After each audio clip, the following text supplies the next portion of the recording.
And it appears we are live. So, welcome once again. My name is Mason. We haven't met before. I run Masonry and Racing videos, and thank you for stumbling on the Facebook page. Be sure if you haven't been following to follow as race season is in full swing. Second weekend in the books and uploading content at a rapid pace. Still have a video or two left to upload from the weekend, but we got other stuff going on, so we'll get that caught up as the week progresses. And but I'm happy to have a fun guest here tonight on Wednesday Night Live, just up I-29 from where I am currently at. We have Cole Greseth, driver of the number 19 WISSOTA Street Stock. Cole, how are you doing this week? Oh, not so bad. How about yourself? I'm doing pretty good. It's been a very hectic week. I got a lot of stuff going on besides racing, so trying to navigate through all that has been quite the chore, but I'm sure it's busy for you as well. Oh, yeah. Every night out in the garage, race season's in full swing, as you said. So super busy around here too. Well, and are you still in high school at this point? Yes, I am a junior this year. Okay, so you still got a little bit of school left. So I assume it's kind of like go straight from school to home and work on the car basically every single night. Yep, that's kind of the plan. I come home and go right out in the garage, and that's pretty much all I really do. Kind of it. Nice. Well, at least it keeps you busy. Do you have any you're not involved in any like high school sports or anything like that? No, I was for a little bit, but then I just kind of ran out of time to do other stuff. So I kind of quit those, and now I just mainly focus on racing. Yeah. Well, hey, I approve of that. It means we get to see you at the racetrack more, which is awesome. Well, if anyone who's watching wants to have wants a question or has a comment for Cole, be sure to drop it in the comment section below and give a like to the video. Of course, we'd like to know who's watching out there. And so while we kind of get to know you a little bit, Cole, give us a rundown of your racing career up to this point. So this is my 11th year racing. I started racing go-karts when I was 7 years old out at the Red River Valley Fairgrounds in Fargo, and I raced those for 4 years, I think. And then when I turned 12, I got a WISSOTA Hornet and raced those for 2 years. Had fun in those, but then just kind of decided it was time to move up when I was 14 to a WISSOTA Street Stock, and this will be my 4th year in one of those. So kind of been around it my entire life, but really happy to actually get to be a part of it now that I'm a little bit older. Yeah, you definitely come from a family of racers. Of course, Matt, your dad, been in the racing community for several years. Mike Greseth, a relative, around racing as well. Before you even got behind the wheel of a race car, did you tinker and wrench on the cars? I was kind of around it. I don't know if I ever really worked on them, but yeah, I mean, we always kind of grew up out in the garage helping Michael. Obviously, Dad and owns Quality Engine, so kind of grew up working there a little bit. I shouldn't say working; I was just around, but always kind of enjoyed being part of it. And yeah, it's been fun. Yeah, especially when you come from a family of racers like you have, it's really easy to get involved and get the excitement going as you get older and get behind the wheel of a race car. Um, I didn't have the chance to do go-karting when I was younger just because we didn't really have an active go-kart track. So that's really cool that you got to get that firsthand experience. Who all did you get to race in the go-karting days? So I would say our group was really kind of stacked for go-karts. It was obviously me and then Evan Hendrickson, obviously very accomplished legend driver. The Eisenchenk twins, I got to race with them, obviously also very accomplished. The Schockert boys, they're still racing. Other than that, we got to race with the Hagebergs a little bit. Obviously, they've moved up to, ARCA stuff, so that's pretty cool. We had a very good group of kids, and we were all friends, and it was fun. Yeah. Yeah, that's so crazy. It's so cool to like hear like who all started when they were younger and now where they've kind of gotten to at this point. That's awesome to hear. And then so you transitioned to the Hornet, and kind of one of the things I remember about your car specifically that it would like to leave like the left rear at home. I thought that was some of the craziest stuff. Yeah, I guess we didn't really know what we were doing. Obviously, Dad had a little bit more of an idea, but when he was racing them, they were Mustangs, rear-wheel drive Mustangs. So these were kind of hard to set up as a front-wheel drive car. But he always told me, "Can you feel it coming off the ground?" And I'm 12 years old. I didn't know any different, so just kind of went for it, and it was something different, anyways. Yeah. And even I think you ended up in victory lane at Cheyenne Speedway. I don't know if it was your first career win, but I think you ended up on the hook in the process. Yeah, me and Roger Lukes, we were I led the whole thing and he got inside of me on the last lap and we made contact and yeah, ended up in that was my first win and I definitely won't forget that one. That was something that yeah, I can't forget that. Just yeah, I wasn't expecting it by any means. I was super surprised. I think it was like my sixth race in the car or something. Just got lucky and started up front, and I think there was a ton of yellows that race too. But just able to hang out up there, and yeah, super crazy finish. Yeah, those are some memorable races for sure, especially when it gets wild and crazy in those races. I'm sure you know firsthand how wild and crazy it gets. Oh yeah, I mean it's some nights you can go green to checkered, nice clean racing, and other nights you have 100 yellows and stuff's tore up everywhere. Yeah, so now you move into WISSOTA Street Stocks, and you kind of have a cool story even before you get into Street Stocks, like just kind of like how you came across to get your number, because you guys have kind of like a history of how you pick your numbers. Yeah, so Dad and Michael, they had their friend group, and I think they had 15, 16, where before or their two friends were 15 and 16. So then Dad started racing, and he took 18. So then we had 15, 16, 18. So then Michael decided to go with number 17, and then all their friends kind of quit, and then it was just Dad and Michael, and they were 17, 18. Obviously, Dad quit when I was born. So then when I decided I wanted to race, I figured I'd go with 19 just to keep the chain going 17, 18, 19. So, yeah, pretty cool story. But I enjoyed telling people that one because it has kind of a family meaning behind it, too. Yeah, so now it's going to be interesting to see who gets number 20 out of the family, whether it's down the line further or coming up pretty soon. Who knows, right? Yeah, it sounds like Michael's kids, they kind of want to be number 17. And obviously, Casey Stremick, he's my uncle. His kid, Brooks, he's number 11. So we have a couple racers in the family still. And we'll see what they decide once they kind of start moving up some more, too. Well, and as we transition now into your WISSOTA Street Stock career, you've been behind the wheel for, you said, 4 years now, right? Yep, this will be my fourth year. Fourth year. So you've been racing quite a bit. Obviously, we have quite a few tracks around the Fargo area that you're able to kind of venture out to. What was your first laps kind of like once you got behind the wheel of the WISSOTA Street Stock? I think the biggest thing was trying to adjust from the front wheel drive Hornet to the rear wheel drive car. I mean, you never got sideways in the Hornet, so to get anything sideways in the street stock was really difficult. Other than that, they're bigger, they're longer. Everything about it was just kind of backwards from what I'd driven before. But I don't know, it's just kind of something you watch it growing up, so you kind of know. I don't say you know what to do, but you have an idea. So it wasn't hard to get going, but it was hard to make speeds. I think that was the biggest thing. Well, and of course, you race a lot at I-94 Speedway over in Fergus Falls, and that's a pretty big track, and you put out some pretty good speeds up there. So I'm sure that was a pretty big wake-up call as well. Yeah, for sure. The Hornets, I think they got going. I got my GoPro on and it's got some speedometer thing on it. I think I hit like 70 something there in the Hornets. And then you got in the streeter, and I think the fastest I've ever hit there was 86. So it's obviously a big jump, but I don't know. The streeter feels kind of more in control than the Hornet did in a way. So that was it was nice, but definitely a big adjustment for sure. Yeah, and I've had a GoPro on, like I haven't lately with the speed and everything, but I remember putting a GoPro on in Alexandria, for instance. I don't know if you've raced there yet. I have not. I've not. I want to get there this year sometime though.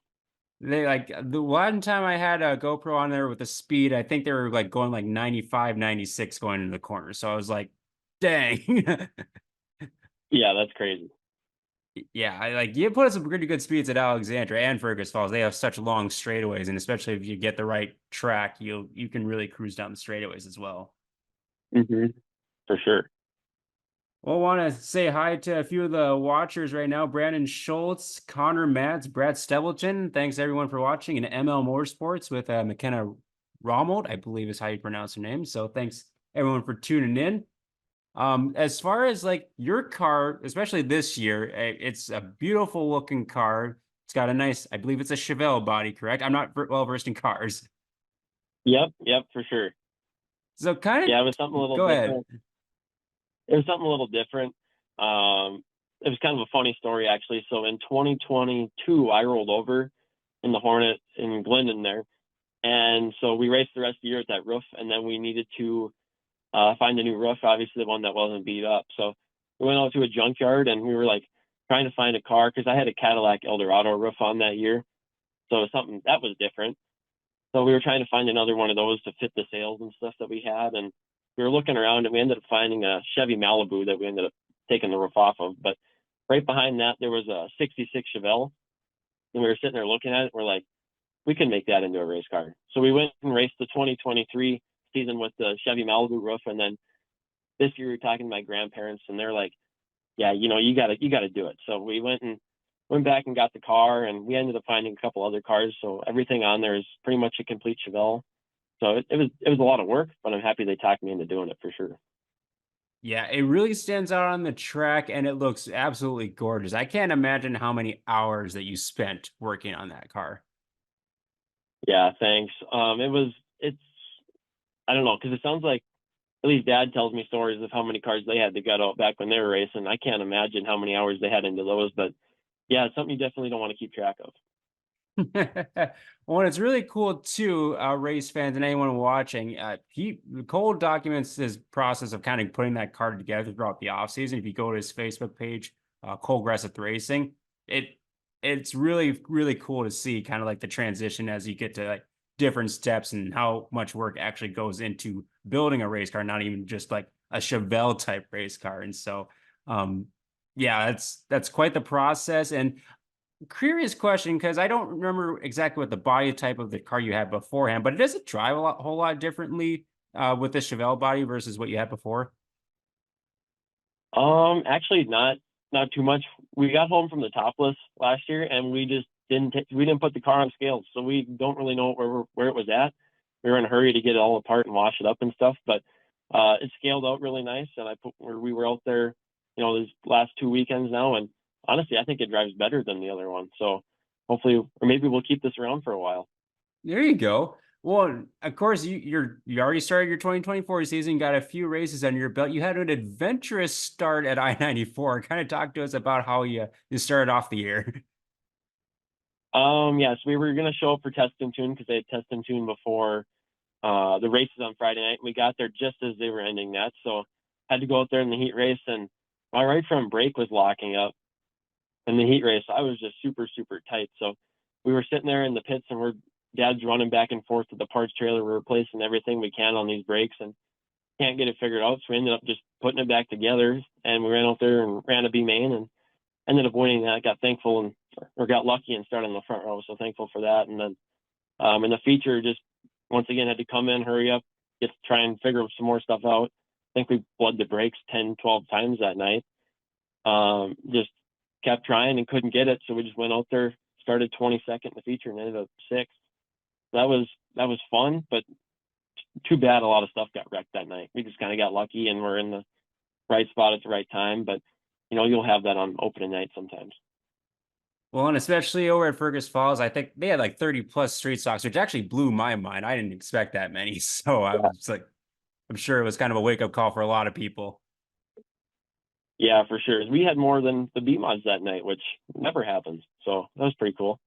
Yeah. Yeah, definitely. There was some stuff torn up, but thankfully everyone was okay. And thankfully, I think everyone, for the most part, has been back at the track since. Um, One of your competitors checking in, Jeff Ekdahl, raced against him in the 11 Junior. He's saying the car is so sweet that he doesn't even want to get near it. A lot of people have said that, but you know what? That's fine. That's fine. It's a good strategy tactic. Yeah. Yeah. Well, as far as like where you normally race, give us a rundown of where you like race on a weekly basis, or even what your plans are for this season, 2024. So we'll mainly be probably Friday nights in Glendon, or not in Glendon, sorry, Fergus Falls. And then Saturdays, we don't really know where we're going to go. We'll go to Devil's Lake, probably Jamestown every once in a while. And then Sundays will probably be in Glendon most of the time. For this year's schedule, I don't really even know yet. We're kind of just going to jump from A to B, just keep going wherever. Last year, we went for the Fergus Falls season championship, and we ended up getting that, so that was pretty cool. But this year we just decided we were going to go race wherever. We didn't really have a solidified schedule, so it's kind of nice. But I don't even know where we're going this weekend yet. So gets a little stressful sometimes trying to figure it out. But the rain usually plays a factor, and I don't know where we're going yet this weekend, but we'll figure it out. Hey, it sounds like me on some of my weeks, where it's like I don't really know where I'm going to Yeah, end up going. yeah, no, it definitely plays a huge factor. Fortunately for me, I don't have to worry about like all the like gears changing and all that stuff. So it's like, so you kind of have to plan a little bit more than probably I do, and I just get in the car and go. Yeah, yeah, we usually have to play it little bit more safe. Is there any track that you'd like to visit this year that you haven't visited before, and maybe you've only been to like once or twice? I want to get back to Ogilvy. We went there for the topless last year, and that place was nice. The facility, all the people there were super friendly, everything like that. But I've been there once. Other than that, I really want to go to Watertown for some reason. Recently, I really started to like the shorter track stuff, and it's just kind of a long ways to go on a Sunday night. But I'm sure we'll make an appearance there sometime throughout the year. But other than that, I don't know. I really liked Aberdeen when we were there. Probably try and get back there once or twice this year. Other than that, I don't. We've kind of raced, I guess, Mandan. That was fun to go there, but obviously they don't have our class there this year, which is kind of unfortunate. But I don't know. Just try and make our rounds throughout North Dakota, Minnesota, South Dakota, see where we end up. Well, I will say in regards to Casino Speedway, I mean, I was just there this last Sunday, so a little bias here, but the street stocks are always usually the first class out. So you get your race in, you can get back on the road, get back to town at a decent time. It's just about a 2 hour drive, so not too bad. Yeah, yeah, we'll have to make our way down there sometime. Watched a ton of videos and it looks like fun, so I don't know. We'll see. Well, and especially there, yeah, you might have a little bit of close quarters. I'll just put it that way. Yeah, that seems to be what everybody says. You're kind of leaning on each other all the way around and nice and tight. When you mentioned too that you've kind of taken a liking to the shorter tracks, do you prefer like those short tracks in general, or do you like those longer tracks like Fergus Falls or other tracks? I guess I don't really mind. I like driving it a little bit harder, and I feel I can do that a little bit more on short track stuff. Like means we could race in Glendon last year. That was a big one for me because I've always just gone to Fergus, and that was kind of our 1 week kind of place. And even Lisbon, like Lisbon, kind of races like a bigger track. So that's just kind of all the places that we raced before, and then finally started racing at Glendon a little bit last year, and really started to kind of love it. And I think this year we'll end up going to Grand Forks a couple more times. And as I mentioned, Watertown, Jamestown, try and hit some more of that shorter track stuff. Otherwise, the bigger track, like I like it, but it's just not quite my favorite. Gotcha. Yeah, everyone has their favorite. Everyone has their preference. I personally like watching or at the bigger tracks just because that's what I kind of grew up Mhm. watching. So everyone has their own thing.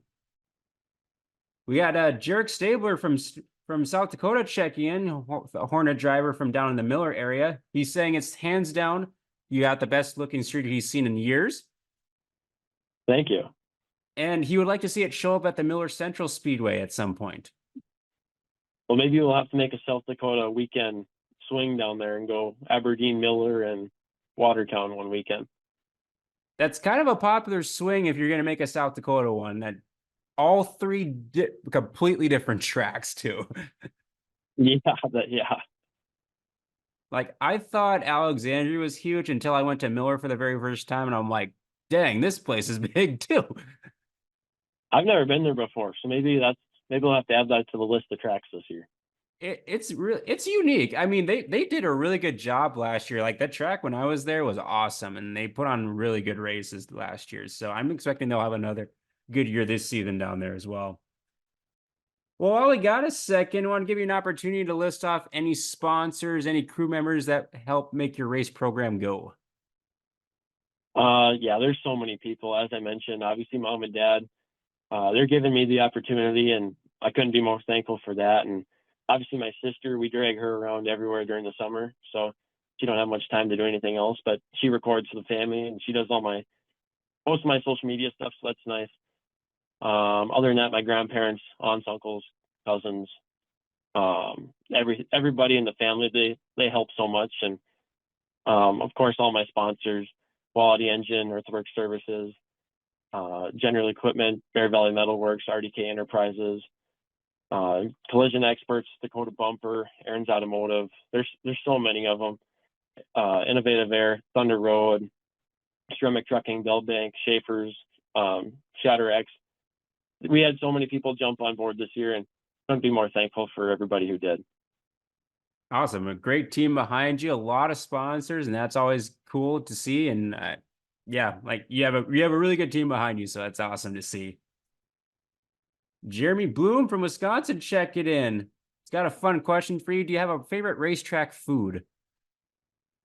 Ooh, actually, one of my weird superstition things is like I don't like to eat on race days. So usually we pack cold sandwiches for after the races, but other than that, I'm a big cheese curd guy. I'm not gonna lie, they're pretty good. So any Okay. track that has cheese curds, that's my kind of go-to. I can thank I-94 for my liking of cheese curds because I like one night, like when I went to the concession stand, that's all they had left. And I'm like, okay, I need to eat something. So I just tried them. I'm like, oh, these are really good. So Yeah, that's usually where we get them too. So yeah, I don't blame you for not eating because like I'm sure, do you get nervous before you go out on the track at all?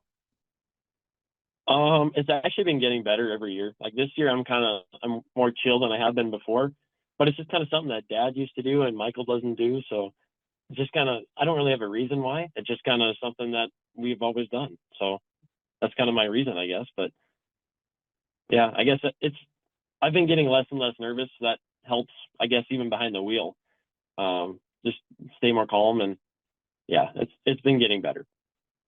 One I think a lot of racers like they don't really generally like eat a ton or do a whole lot, just kind of like focus on the race car, and that kind of takes all of their energy at that point. And then after the race is done, it's like, okay, now we can kind of like relax and kind of decompress a little bit.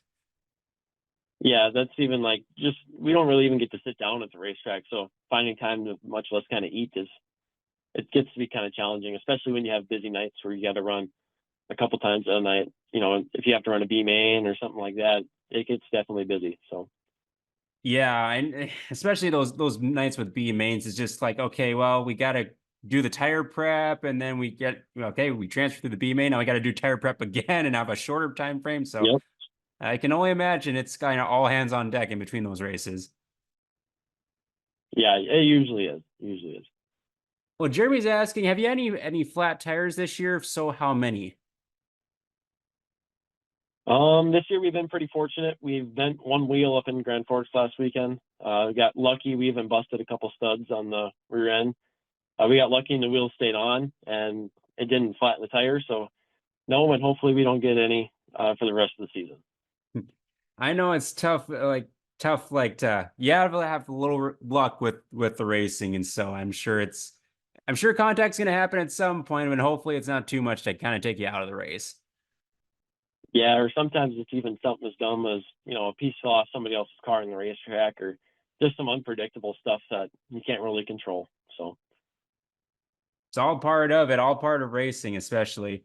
Kind of a question I had for you. We kind of talked about a few of your memories from your racing career. Any one stick out above the rest as your favorite racing memory? oh, I don't know. There was this one night up in Greenbush last year where they had late models for the Labor Day weekend special that they have up there, and it was kind of cool. Obviously, they had late models before the streeters, I believe. And my uncle Michael went out there and he won his heat. Then my uncle Casey, he went from the Hornets to the late models a couple years ago. He went out there and won his heat, and then I went out there and won my heat. So it was kind of cool. We all had a night where we won our heats, and yeah, it was just kind of something special. So I would say probably that. Otherwise, my first street stock win, that was pretty big, or even my first Hornet win, I guess too. They both came at the Cheyenne Speedway, and actually in very similar fashion. I wrecked in the Hornet and I had to get towed into victory lane, and then I actually spun out across the line in the street stock when I first won. So had to no, I think I drove it in. I think I drove it in there, but either way, both very cool memories. Yeah, I remember your I wasn't at your first street stock one. I just remember hearing, and I was at a different track, and I was like, "What the heck? Cole won, and I missed it." I'm like, "Ah, dang!" Because like, well, especially with the street stock field that was down in Lisbon, that's no small feat to win a race there. Yeah, for sure. I mean, you had Kyle Anderson, and obviously, I think all the Carters were there that night, and Casey Satis. Definitely a stout field there, and just to say I got my first win there, I was super proud of it. I still am, and um, all those guys are they. It's weird, but like they've all been so helpful to me over the years getting going. Like my first test and tune there, Johnny and Todd Carter came over and they were giving me pointers and tips, and obviously Kyle Anderson still good buddies, and he helps me out every once in a while too. So just really cool to see all the street side group, especially around that area, are willing to help out a new driver at the time. Well, and kind of one of the last questions I have for you, it kind of goes back to a race where you may not have gone the way you had hoped, but like the Sites Memorial, you guys put on a really good show in the street stocks. Kind of talk us through like the last few laps of that race on that Saturday night. Yeah, so every year the sites kind of has a ton of yellow, so I was expecting it, but got out to the lead pretty early. Um, and I think there's like 10 to go out of a 25 lap race. So I was kind of starting to wonder if we were going to have any yellows or not. I was kind of hoping it went caution free, but obviously it didn't. And just yellow came out after yellow after yellow. And I think there was like 4 to go and we had to restart. And Kyle actually ended up getting to the inside of me. And I think he cleared me off of 4. And I got lucky and the yellow came out and saved me there. But then the restart after that, Hunter started, I think he started third or was on the outside of the row behind me and was able to just drive around the outside of us. So it's kind of a tough loss. I can't tell you how many times I've watched that race back. But it was a tough loss, but definitely something I can't hang my head on to run second at the John Sites Memorial. I was pretty happy with it still. Yeah, I mean, you had a really good end of the year. Like you mentioned, going down to topless, you finished runner up at the Jamestown Stampede. So, I mean, that felt probably had to feel pretty good to end 2023 on such a strong note. Yeah, for sure. And it gives us a lot of confidence early on this season. I think what we got to do is we just got to race a whole bunch because when we start racing a lot, we get car set up down, and I mean, just me behind the wheel, I get more comfortable, and yeah, definitely had a good end of last season, and hopefully we can keep it going in the earlier part of this season. Absolutely. Well, I want to thank you for spending some time out of your schedule and chatting with us. Definitely, race fans, give a follow to his Facebook page, Cole Greseth Racing. I believe you're also upload those blog videos on YouTube, correct? I do, yes. They're really interesting to watch. It's fun to kind of see the behind the scenes. You kind of get a race recap of each race weekend or each race night, and so it's nice to see that from a driver's perspective, especially young drivers such as yourself, because there's a lot of things that we don't see at the racetrack that you go through. Yeah, it was kind of you see people doing it all over the internet, and it was kind of like all right, I'm going to do this, and it's a lot more work than what I definitely thought it would be, but it's kind of cool to hear how people watch them and how they enjoy them. So I guess I'll keep doing it as long as people are enjoying it. So yeah, and thanks for having me on, and thanks for all you do in the racing community too. Absolutely. Well, hopefully we'll see. I probably won't see you this weekend where I'm gonna go. I haven't released my schedule just because the weather is kind of iffy, and I have a tendency to bring the weather with me. And so we'll wait for a day or so to release that. But hopefully we'll be seeing you in a couple weeks, and I'll definitely see you a lot throughout the summer. Sounds good. Thank you. Yep. Thanks everyone for tuning in to another Wednesday Night Live, and we'll be back next week with another guest. Until then, have a great rest of the week, and we'll see you at the racetrack.